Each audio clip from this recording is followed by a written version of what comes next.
y por ahí.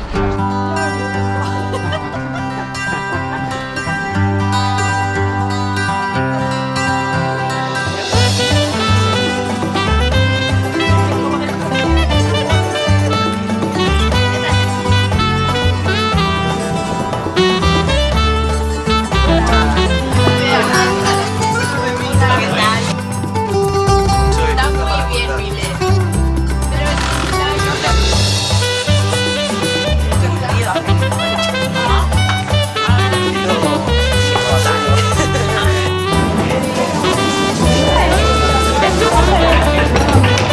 ¿Cuánto tiempo dejan la masa así reposando? Más o menos 5.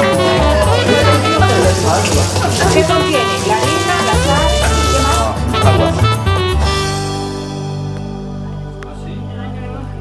¿Este viernes? Sí. ¿A qué bueno? ¿Estamos celebrando entonces?